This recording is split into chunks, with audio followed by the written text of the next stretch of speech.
Okay, so I painted this coffee table Aubusson blue with Andy Sloan.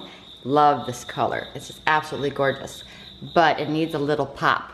It already has the black lines in it, and I painted the top black, and I just use a regular acrylic paint for the top because I'm gonna decoupage. But this is the chalk paint, and you're gonna hear crickets in the background because I've told you I come out here in the middle of the night and do my painting, and I'm in my pajamas. So I'm not on camera, but I'm gonna show you, I am black glazing this, and I'm gonna show you how easy it is to do spindles and to put a black glaze on, and the difference, the subtle difference that it makes. So let's go ahead and get started. Okay, so I'm using Artminds Glazing Medium. It's not cheap, but a little goes a long ways. So I'm using the glazing medium, and pretty much this whole bowl is glazing medium. I don't need this much. I just made too much came out. And I only used one of these little plastic teaspoons of black acrylic paint. That's all I did. And it turned, the glazing medium, it turned it black because of the black paint.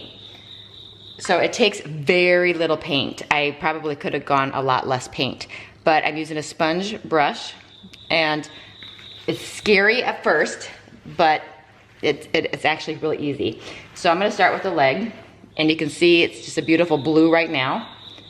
And I'm gonna paint on sections. I'm just gonna paint it on. I'm doing small sections at a time because it's hard to see around the spindle. So I'm just gonna do small sections at a time. So I'm doing what you can see on camera first. So it just turns it black, but you wanna do small sections at a time. And there, I just brushed it on, and now it's black. You should be wearing gloves because it is quite messy. I took an old white t-shirt, and I'm going to buff it now. So I'm just gonna go around it like this and buff all the areas. That kind of gets all of the movement going in the same direction. I'm just buffing it. And then I go back and get any of the brush strokes off. You just basically, you paint it on and then you rub it off. It's a lot easier to deal with the glaze because it has a lot more movement and movability than working with the dark wax. So, and it gives it a lot more character. I'm gonna zoom in and I'm gonna do a little bit more. Let me finish the spindle so I don't have any lines. It's hard to do the insides and make sure that that you're not missing a spot. So if you do miss a spot and you notice, oh, I have a spot that's way too dark, I just go over it with some more glazing medium, just it kind of wets it down again, and then I re-rub it.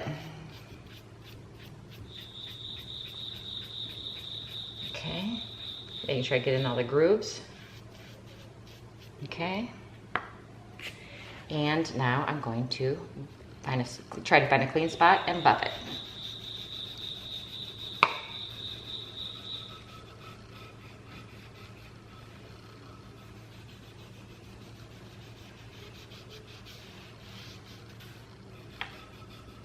Okay, and then go back any spots that you missed.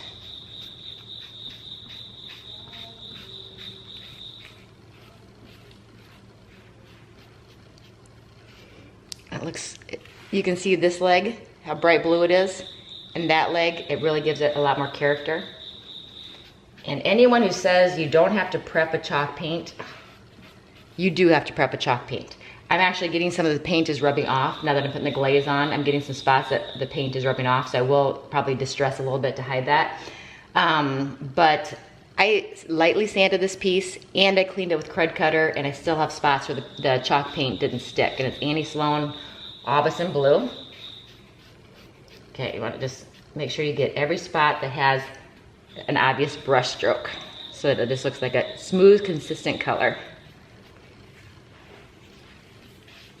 The inside of the legs is the tough part.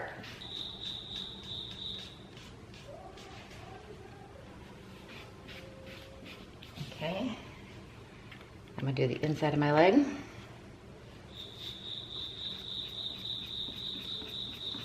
Painting on a small section.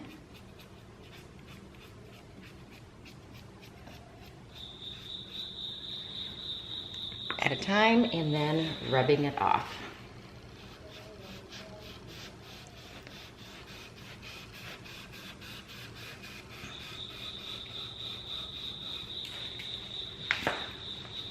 Getting any brush marks?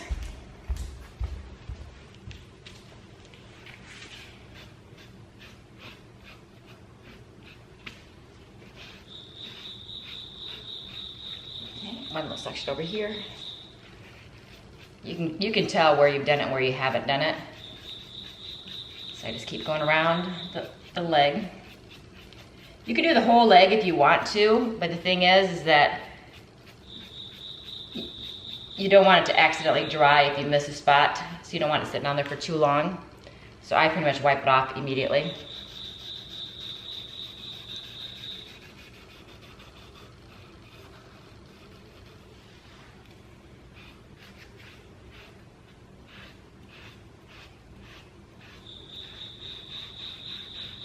You can use the blue shop towels too, but they didn't have any at Home Depot when I went, so I just bought a bag of old, they sell it in the paint department, old t-shirts. And they're lint-free, they work really well. But you do have to throw them away after every use.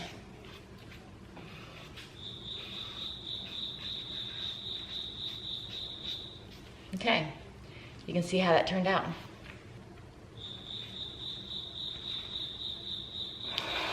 I'm gonna do this section now so you can see this.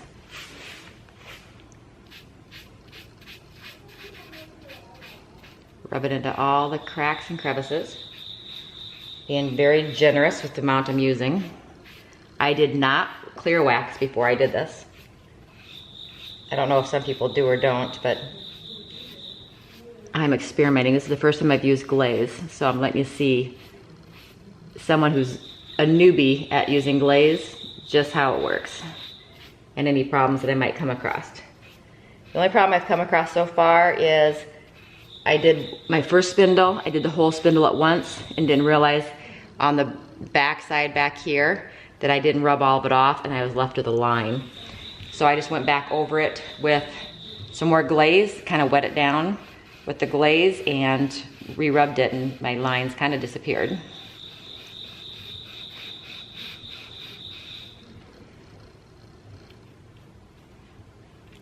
I do recommend wearing gloves, but I didn't bring any gloves out with me. It's about 1 o'clock in the morning right now. I find this very therapeutic.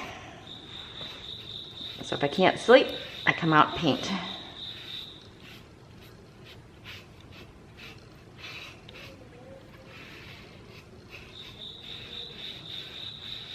There we go. Isn't that beautiful?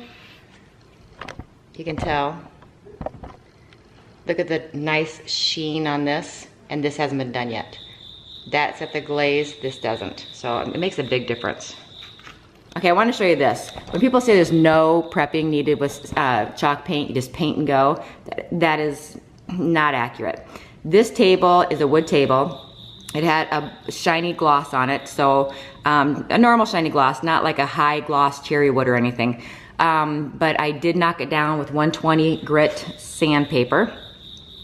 Sanded it down, so I roughed it up, and then I used Crud Cutter to clean it, and then I painted over it, but look at what happened when I put the glaze on. Okay, all those little marks in there, get it to focus. That mark, those little marks inside there, they're not very noticeable, but it's because I have zoom in right now. That is paint that's come off. It rubbed off. So I just wanted to show you that things that can go wrong. I might not have sanded well enough in the grooves because that's the only spot that it's coming up on. Everything else is holding up pretty fine. But when I put the glaze on, the paint rubbed off. And I painted this yesterday night at 1 in the morning. And so it's been 24 hours. So I don't know if I was supposed to wait longer than 24 hours or what, but some of the paint is rubbing off. And I did want to show you that. That can happen. So If someone says no need to prep when using chalk paint, that's not accurate. If it's an important piece, then you would sand it, probably prime it, and then chalk paint it if it's an important piece that you're painting. I did not prime this. I'm thinking I probably should have primed it. But yeah, I think it's looking beautiful though. Those marks are in here so no one sees them because they're gonna be in the inside of the table. But I wanted to show you just how easy it is to glaze. Once again, I'm just using, and I'm in my pajamas, I'm using Artminds Glazing Medium. I think this cost me, oh, I think it was like $34 for this tub, I'm thinking. But I had their coupon, so I mean, it really wasn't that bad. But this will go a long ways. I basically used probably 5 full tablespoons of it with 1 tablespoon of paint. And I'm using just a plain black onyx acrylic paint. And since I have such a shiny black top and I am gonna decoupage one of my Harley posters on it for my husband, I wanted to have more of a glossy finish and not a matte finish. So this is a semi-gloss acrylic that I mixed with this. So I just wanted to show you what I did. I will show you the decoupaging, and I'm gonna finish this, like I said, show pictures at the end, and now put a list of the products that I used.